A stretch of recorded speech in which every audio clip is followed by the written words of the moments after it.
L'île mystérieuse. Les naufragés de l'air.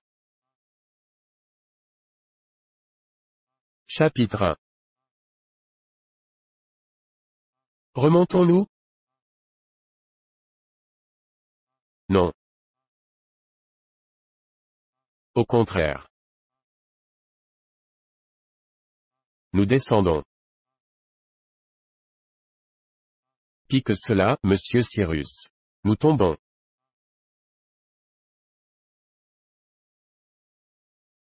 Pour Dieu, jetez du lest. Voilà le dernier sac vidé. Le ballon se relève-t-il? Non. J'entends comme un clapotement de vagues. La mer est sous la nacelle. Elle ne doit pas être à 500 pieds de nous. Dehors tout ce qui pèse, tout, est à la grâce de Dieu.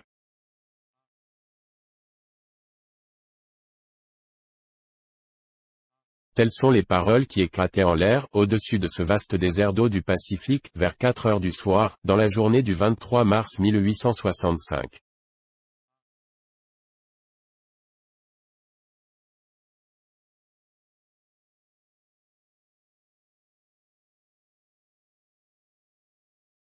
Personne n'a sans doute oublié le terrible coup de vent de nord-est qui se déchaîna au milieu de l'équinoxe de cette année, et pendant lequel le baromètre tomba à 710 mm.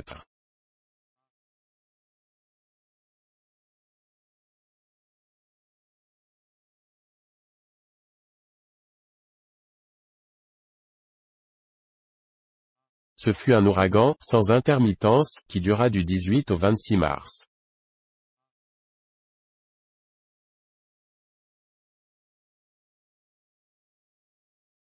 Les ravages qu'il produisit furent immenses en Amérique, en Europe, en Asie, sur une zone large de 1800 milles, qui se dessinait obliquement à l'équateur, depuis le 35e parallèle nord jusqu'au 40e parallèle sud.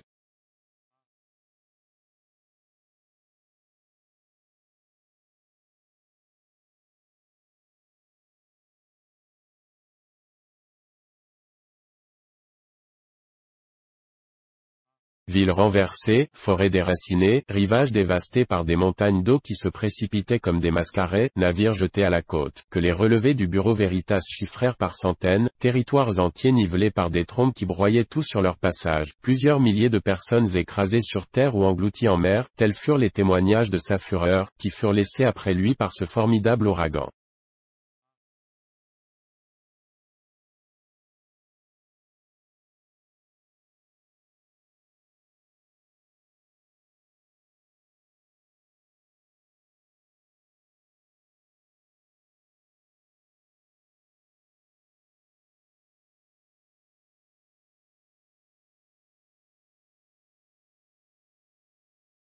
Ils dépassaient en désastre ceux qui ravagèrent si épouvantablement la Havane et la Guadeloupe, l'un le 25 octobre 1810, l'autre le 26 juillet 1825.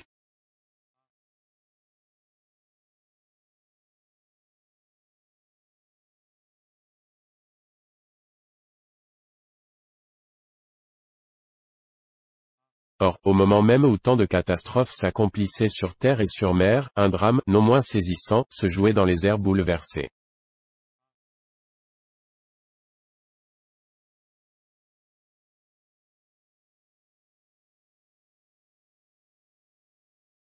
En effet, un ballon, porté comme une boule au sommet d'une trombe, et pris dans le mouvement giratoire de la colonne d'air, parcourait l'espace avec une vitesse de 90 000 à l'heure, en tournant sur lui-même, comme s'il eût été saisi par quelque maelstrom aérien.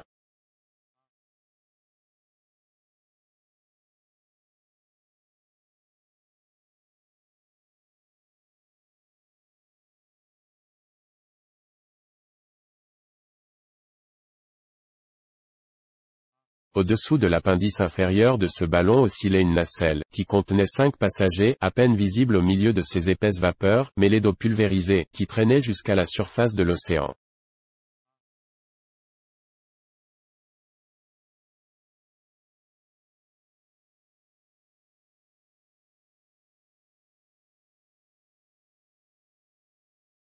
D'où venait cet aérostat, véritable jouet de l'effroyable tempête?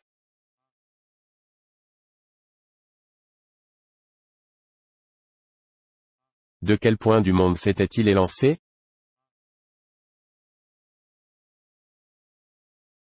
Il n'avait évidemment pas pu partir pendant l'ouragan.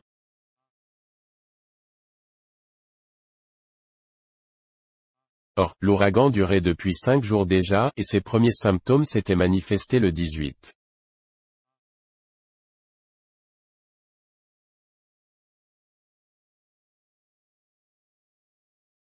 On eût donc été fondé à croire que ce ballon venait de très loin, car il n'avait pas dû franchir moins de 2000 milles par 24 heures.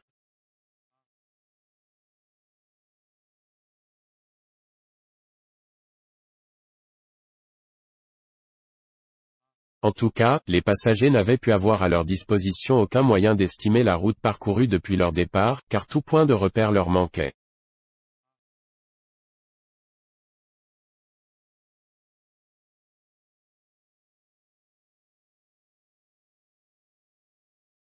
Il devait même se produire ce fait curieux, qu'emportés au milieu des violences de la tempête, ils ne les subissaient pas.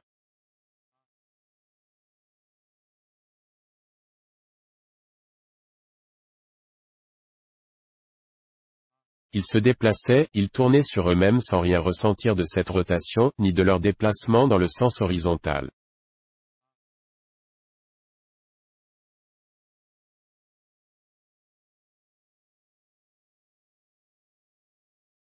Leurs yeux ne pouvaient percer l'épais brouillard qui s'amoncelait sous la nacelle.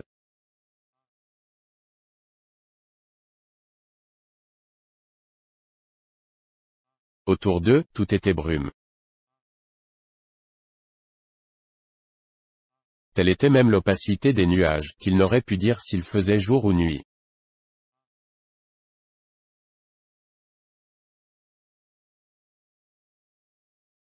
Aucun reflet de lumière, aucun bruit des terres habitées, aucun mugissement de l'océan n'avait dû parvenir jusqu'à eux dans cette immensité obscure, tant qu'ils s'étaient tenus dans les hautes zones.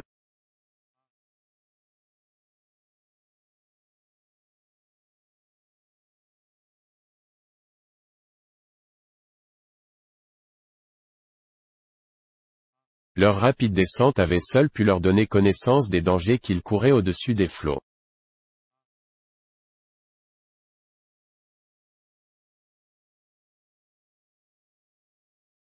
Cependant, le ballon, délesté de lourds objets, tels que munitions, armes, provisions, s'était relevé dans les couches supérieures de l'atmosphère, à une hauteur de 4500 pieds.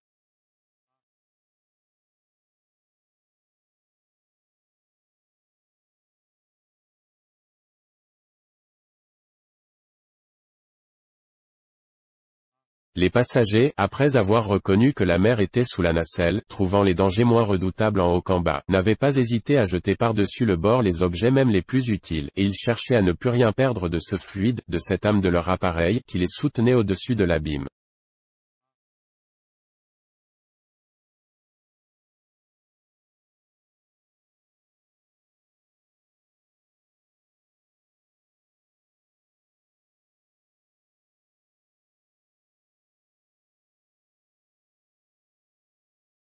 La nuit se passa au milieu d'inquiétudes qui auraient été mortelles pour des âmes moins énergiques.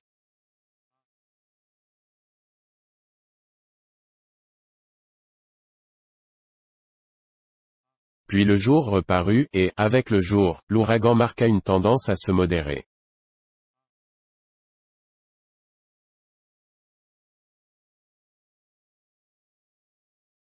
Dès le début de cette journée du 24 mars, il y eut quelques symptômes d'apaisement.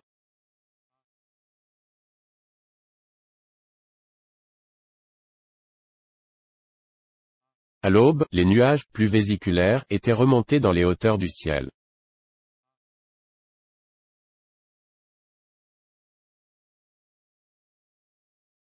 En quelques heures, la trombe s'évasa et se rompit. Le vent, de l'état d'ouragan, passa au grand frais, c'est-à-dire que la vitesse de translation des couches atmosphériques diminua de moitié.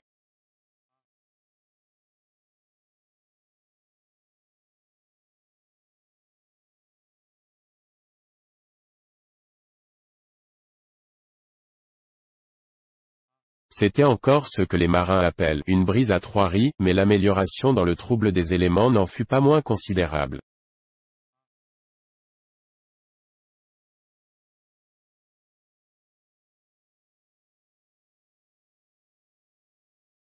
Vers 11 heures, la partie inférieure de l'air s'était sensiblement nettoyée.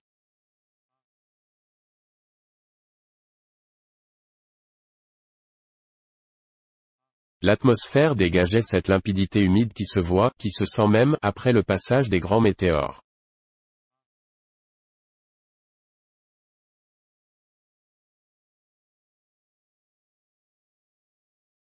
Il ne semblait pas que l'ouragan fût allé plus loin dans l'ouest.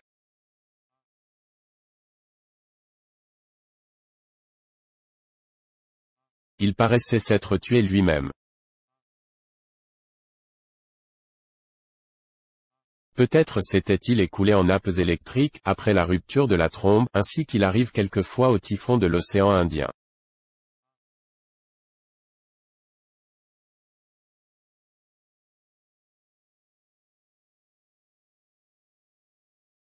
Mais, vers cette heure-là aussi, on eût pu constater, de nouveau, que le ballon s'abaissait lentement, par un mouvement continu, dans les couches inférieures de l'air.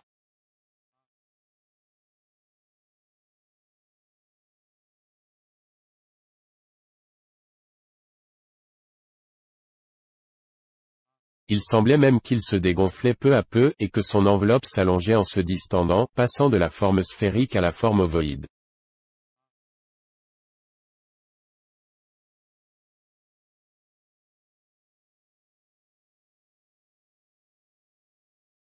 Vers midi, l'aérostat ne planait plus qu'à une hauteur de 2000 pieds au-dessus de la mer.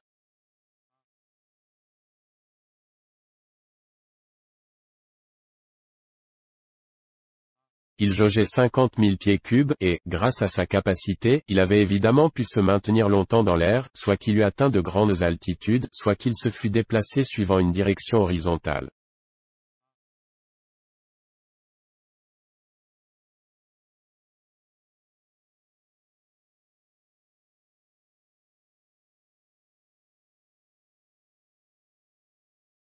En ce moment, les passagers jetèrent les derniers objets qui alourdissaient encore, la nacelle, les quelques vivres qu'ils avaient conservés, tout, jusqu'aux menus ustensiles qui garnissaient leurs poches, et l'un d'eux, s'étant hissé sur le cercle auquel se réunissaient les cordes du filet, chercha à lier solidement l'appendice inférieur de l'aérostat.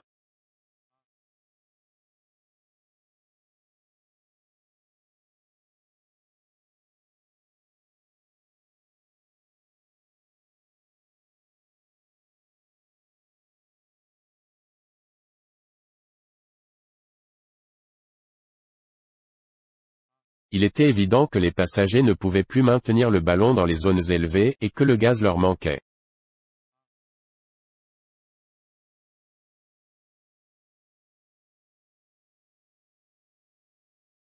Ils étaient donc perdus. En effet, ce n'était ni un continent, ni même une île, qui s'étendait au-dessous d'eux.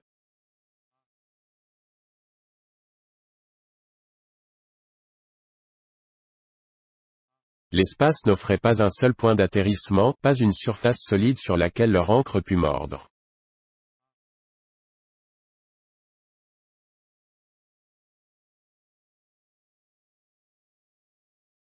C'était l'immense mer, dont les flots se heurtaient encore avec une incomparable violence.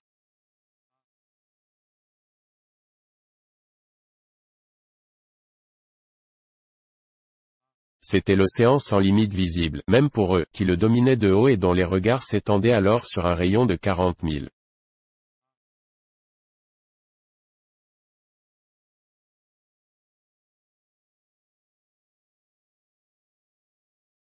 C'était cette plaine liquide, battue sans merci, fouettée par l'ouragan, qui devait leur apparaître comme une chevauchée de lames échevelées, sur lesquelles eût été jeté un vaste réseau de crêtes blanches.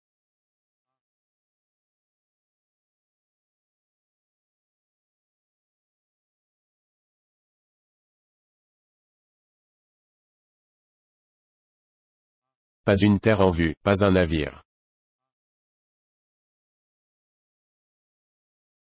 Il fallait donc, à tout prix, arrêter le mouvement ascensionnel, pour empêcher que l'aérostat ne vînt s'engloutir au milieu des flots.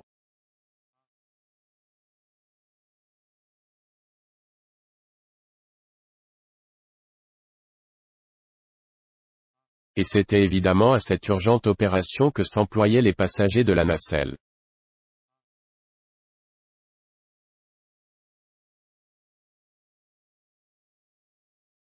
Mais, malgré leurs efforts, le ballon s'abaissait toujours, en même temps qu'il se déplaçait avec une extrême vitesse, suivant la direction du vent, c'est-à-dire du nord-est au sud-ouest.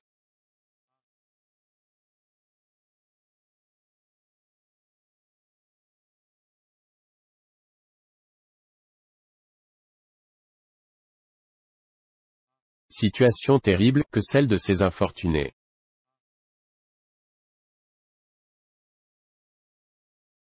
Ils n'étaient évidemment plus maîtres de l'aérostat.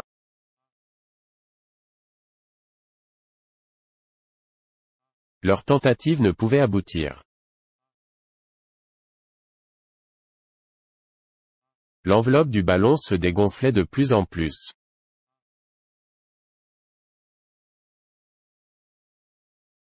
Le fluide s'échappait sans qu'il fût aucunement possible de le retenir.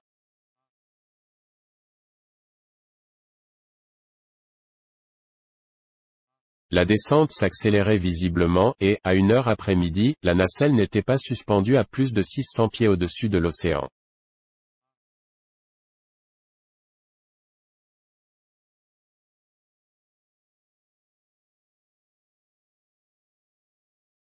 C'est que, en effet, il était impossible d'empêcher la fuite du gaz, qui s'échappait librement par une déchirure de l'appareil.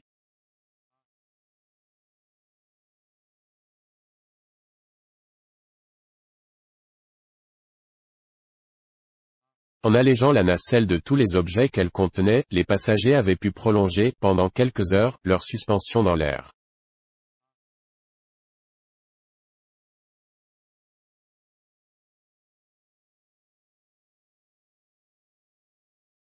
Mais l'inévitable catastrophe ne pouvait qu'être retardée et, si quelque terre ne se montrait pas avant la nuit, passagers, nacelles et ballons auraient définitivement disparu dans les flots.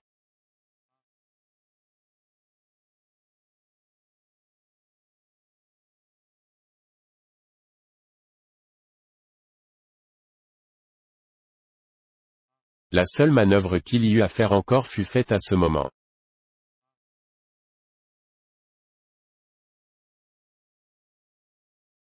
Les passagers de l'aérostat étaient évidemment des gens énergiques, et qui savaient regarder la mort en face.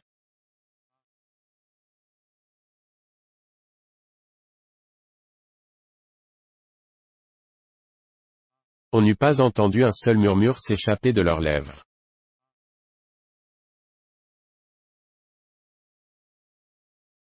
Ils étaient décidés à lutter jusqu'à la dernière seconde, à tout faire pour retarder leur chute.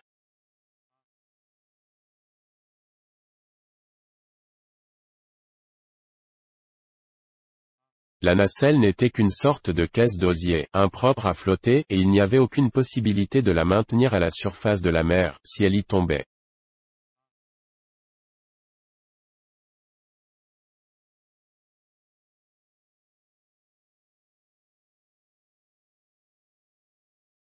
À 2 heures, l'aérostat était à peine à 400 pieds au-dessus des flots.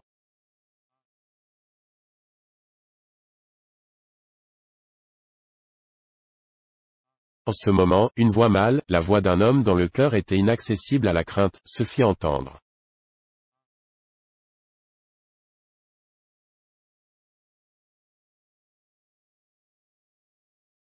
À cette voix répondirent des voix non moins énergiques.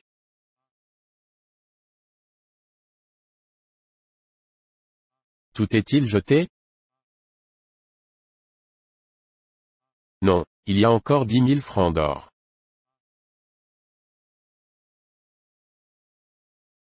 Un sac pesant tomba aussitôt à la mer.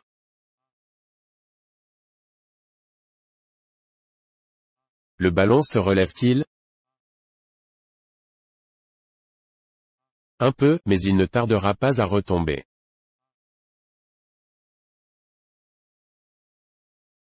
Que reste-t-il à jeter au dehors? Rien. Si, la nacelle. Accrochons-nous au filet, et à la mer la nacelle.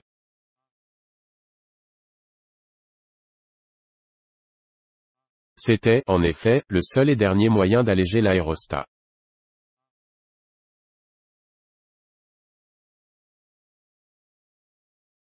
Les cordes qui rattachaient la nacelle au cercle furent coupées, et l'aérostat, après sa chute, remonta de 2000 pieds.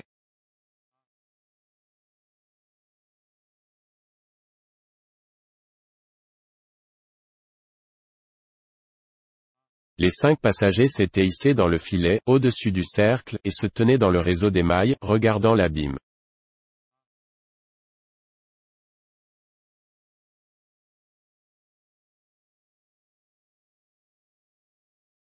On sait de quelle sensibilité statique sont doués les aérostats.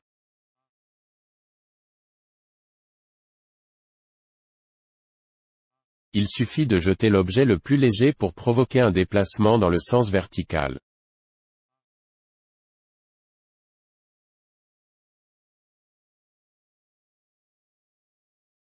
L'appareil, flottant dans l'air, se comporte comme une balance d'une justesse mathématique.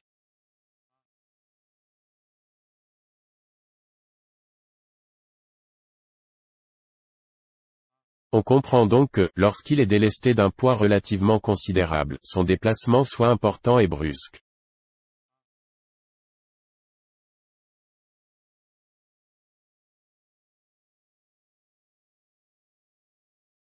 C'est ce qui arriva dans cette occasion. Mais, après s'être un instant équilibré dans les zones supérieures, l'aérostat commença à redescendre.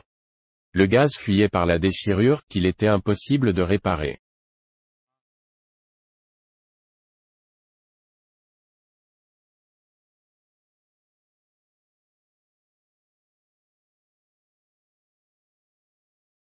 Les passagers avaient fait tout ce qu'ils pouvaient faire.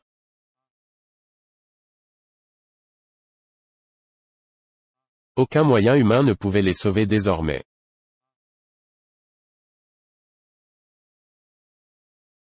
Ils n'avaient plus à compter que sur l'aide de Dieu.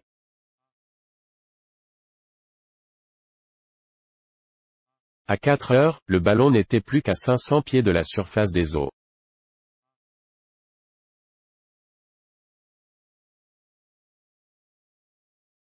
Un aboiement sonore se fit entendre. Un chien accompagnait les passagers et se tenait accroché près de son maître dans les mailles du filet.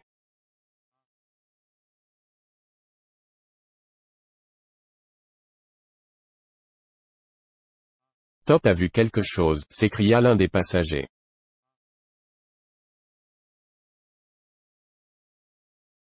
Puis, aussitôt, une voix forte se fit entendre, terre, terre.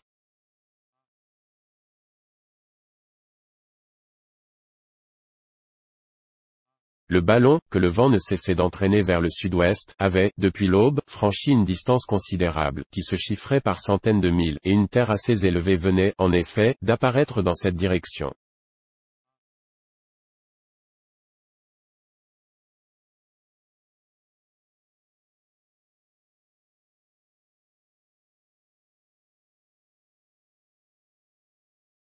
Mais cette terre se trouvait encore à 30 milles sous le vent.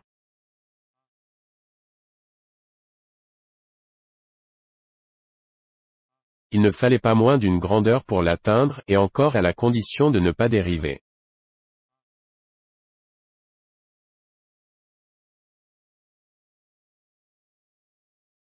Une heure. Le ballon ne se serait-il pas auparavant vidé de tout ce qu'il avait gardé de son fluide?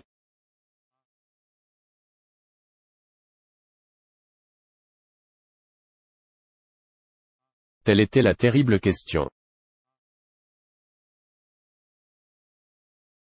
Les passagers voyaient distinctement ce point solide, qu'il fallait atteindre à tout prix.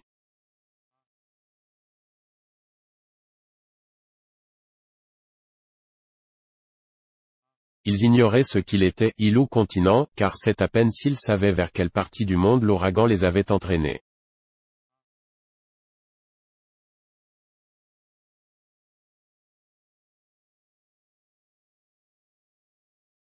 Mais cette terre, qu'elle fût habitée ou qu'elle ne le fût pas, qu'elle dût être hospitalière ou non, il fallait y arriver.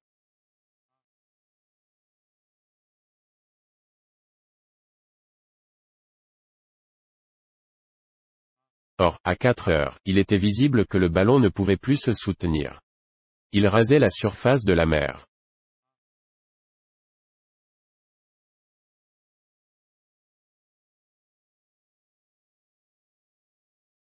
Déjà la crête des énormes lames avait plusieurs fois léché le bas du filet, l'alourdissant encore, et l'aérostat ne se soulevait plus qu'à demi, comme un oiseau qui a du plomb dans l'aile.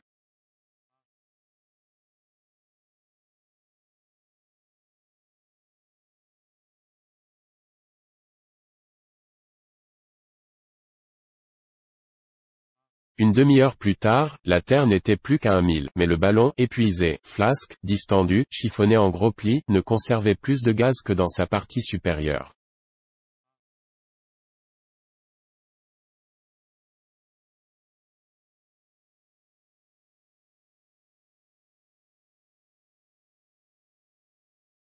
Les passagers, accrochés au filet, pesaient encore trop pour lui, et bientôt, à demi plongés dans la mer, ils furent battus par les lames furieuses.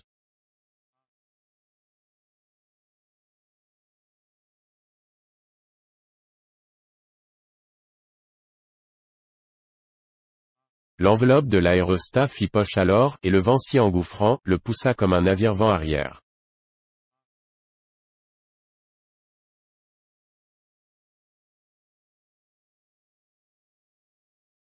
Peut-être accosterait-il ainsi la côte.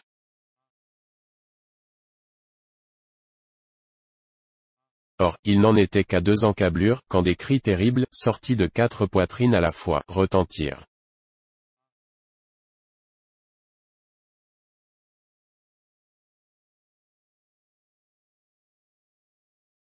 Le ballon, qui semblait ne plus devoir se relever, venait de refaire encore un bond inattendu, après avoir été frappé d'un formidable coup de mer.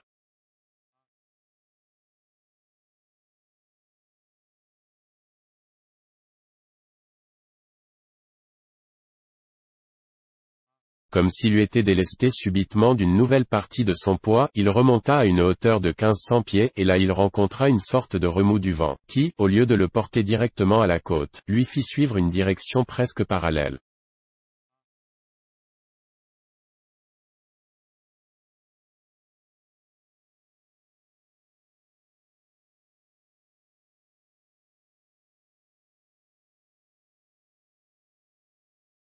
Enfin, 2 minutes plus tard, il s'en rapprochait obliquement, et il retombait définitivement sur le sable du rivage, hors de la portée des lames.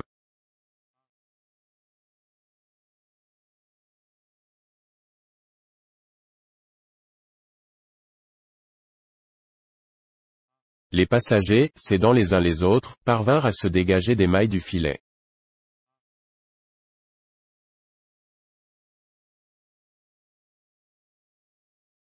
Le ballon, délesté de leur poids, fut repris par le vent, et comme un oiseau blessé qui retrouve un instant de vie, il disparut dans l'espace.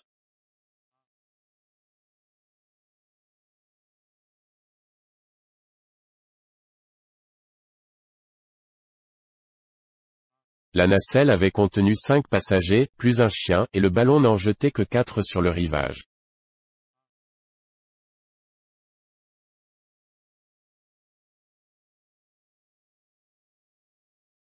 Le passager manquant avait évidemment été enlevé par le coup de mer qui venait de frapper le filet, et c'est ce qui avait permis à l'aérostat allégé, de remonter une dernière fois, puis, quelques instants après, d'atteindre la terre.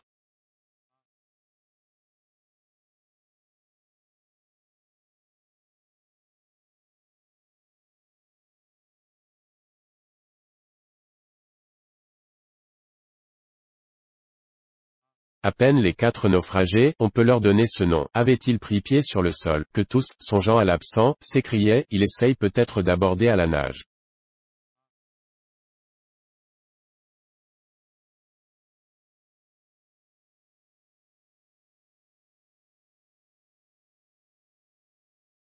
Sauvons-le, sauvons-le.